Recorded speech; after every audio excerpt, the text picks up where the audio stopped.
Clip number 674۔ اس clip میں آپ قرآن پاک کی سورہ نحل کی آیت نمبر 56 سے 59 تک کی تلاوت، ترجمہ اور تفسیر قرآن صراط الجنان سماعت فرمائیں گے۔ بسم اللہ الرحمن الرحیم۔ ترجمہ: اللہ کے نام سے شروع جو نہایت مہربان رحمت والا ہے۔ وَيَجْعَلُونَ لِمَا لَا يَعْلَمُونَ نَصِيبًا مِّمَّا رَزَقْنَاهُمْ تَاللَّهِ لَتُسْأَلُنَّ عَمَّا كُنتُمْ تَفْتَرُونَ۔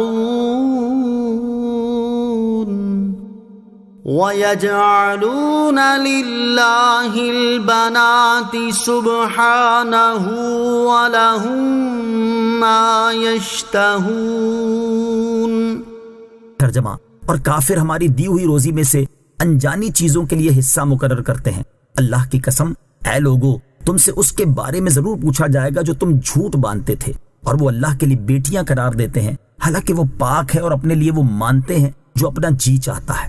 وَيَجْعَلُونَ لِمَا لَا يَعْلَمُونَ نَصِيبًا، اور کافر انجانی چیزوں کے لیے حصہ مقرر کرتے ہیں۔ اس آیت کا خلاصہ یہ ہے کہ مشرکین کو اللہ تعالیٰ نے جو فصلیں اور مویشی عطا فرمائے، وہ ان میں سے ان بتوں کے لیے حصہ مقرر کرتے ہیں جنہیں وہ معبود کہتے ہیں، اور ان کے بارے میں عقیدہ رکھتے ہیں کہ بت نفع اور نقصان پہنچا سکتے ہیں، اور وہ اللہ عز و جل کی بارگاہ میں ان کی شفاعت کریں گے، حالانکہ بتوں میں یہ اوصاف موجود ہی نہیں، کیونکہ وہ تو پتھر ہیں۔ نفع یا نقصان پہنچانے کی قدرت کہاں سے رکھیں گے؟ اللہ تعالیٰ نے اپنی ذات کی قسم کھاتے ہوئے ارشاد فرمایا کہ اللہ کی قسم، اے لوگو، تم سے اس کے بارے میں ضرور پوچھا جائے گا جو تم بتوں کو معبود، تقرب کے لائق اور بت پرستی کو خدا کا حکم بتا کر اللہ تعالیٰ پر جھوٹ باندھتے تھے۔ وَيَجْعَلُونَ لِلَّهِ الْبَنَاتِ، اور وہ اللہ کے لیے بیٹیاں قرار دیتے ہیں۔ آیت کا خلاصہ یہ ہے کہ مشرکین اللہ عز و جل کے لیے تو بیٹیاں قرار دیتے ہیں، جیسے بنو خزاعہ اور کنانہ کے لوگ فرشتوں کو اللہ تعالیٰ کی بیٹیاں کہتے تھے، حالانکہ اللہ تعالیٰ اولاد سے پاک ہے، اور اس کی شان میں ایسا کہنا بہت بے ادبی اور کفر ہے۔ ان کافروں میں کفر کے ساتھ بدتمیزی کی انتہا یہ بھی ہے کہ وہ اپنے لیے تو بیٹے پسند کرتے ہیں اور بیٹیاں ناپسند کرتے ہیں، جبکہ اللہ تعالیٰ کے لیے جو مطلقاً اولاد سے منزہ اور پاک ہے، اور اس کے لیے اولاد ثابت کرنا ہی عیب لگانا ہے، اس کے لیے اولاد میں بھی وہ ثابت کرتے ہیں جس کو اپنے لیے حقیر اور عار کا سبب جانتے ہیں۔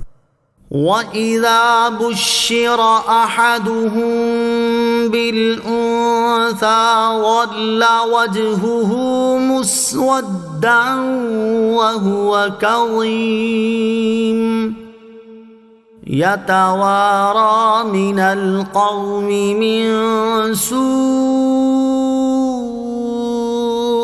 مَا بُشِّرَ بِهِ أَيُمْسِكُهُ عَلَىٰ هُونٍ أَمْ يَدُسُّهُ فِي التُّرَابِ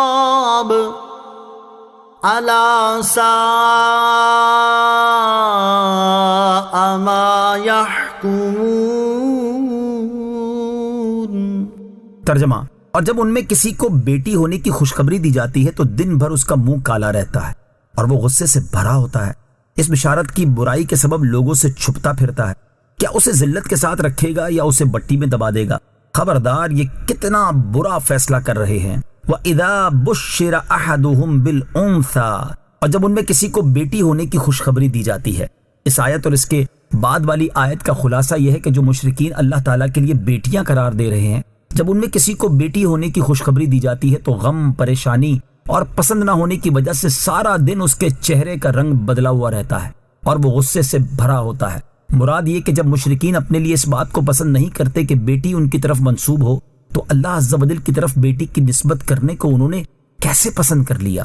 یتوارا من القوم، لوگوں سے چھپا پھرتا ہے۔ مفسرین فرماتے ہیں کہ زمانہ جاہلیت میں دستور یہ تھا کہ جب کسی شخص کی بیوی کے ہاں زچگی کے آثار ہوتے تو وہ شخص بچہ پیدا ہو جانے تک اپنی قوم سے چھپا رہتا، پھر اگر اسے معلوم ہوتا کہ بیٹا پیدا ہوا ہے تو وہ خوش ہو جاتا اور اپنی قوم کے سامنے آ جاتا، اور جب اسے پتہ چلتا کہ اس کے ہاں بیٹی پیدا ہوئی ہے تو وہ غمزدہ ہو جاتا اور شرم کے مارے کئی دنوں تک لوگوں کے سامنے نہ آتا، اور اس دوران غور کرتا رہتا کہ اس بیٹی کے ساتھ وہ کیا کرے، آیا ذلت برداشت کر کے اس بیٹی کو اپنے پاس رکھے یا اسے زندہ درگور کر دے، جیسا کہ مدر، خزاعہ اور تمیم قبیلے کے کئی لوگ اپنی لڑکیوں کو زندہ گاڑ دیتے تھے۔ زمانہ جاہلیت میں بیٹیوں سے متعلق کفار کا دستور اور اسلام کا کارنامہ۔ امام فخر الدین رازی رحمۃ اللہ تعالی فرماتے ہیں، زمانہ جاہلیت میں کفار مختلف طریقوں سے اپنی بیٹیوں کو قتل کر دیتے تھے۔ ان میں سے بعض گھڑا کھودتے اور بیٹی کو اس میں ڈال کر گھڑا بند کر دیتے حتیٰ کہ وہ مر جاتی، اور بعض اسے پہاڑ کی چوٹی سے پھینک دیتے، بعض اسے غرق کر دیتے اور بعض اسے ذبح کر دیتے تھے۔ ان کا بیٹیوں کو قتل کرنا بعض اوقات غیرت اور حمیت کی وجہ سے ہوتا تھا، اور بعض اوقات فقر و فاقہ اور نان نفقہ لازم ہونے کے خوف سے وہ ایسا کرتے تھے۔ یہ اسلام ہی کا کارنامہ ہے جس نے دنیا میں سب سے پہلے عورت کو حقوق عطا فرمائے اور اسے عزت و وقار سے نوازا، زندہ درگور ہونے والی کو جینے کا حق دیا اور اس کی پوری زندگی کے حقوق کی ایک فہرست بیان فرما دی۔ اس کے باوجود اگر کوئی جاہل اسلام کی تعلیمات کو عورتوں کے حقوق کے مخالف سمجھتا ہے تو اسے اپنی جہالت اور دماغ کی خرابی کا علاج کرنے کی طرف بھرپور توجہ دینی چاہیے۔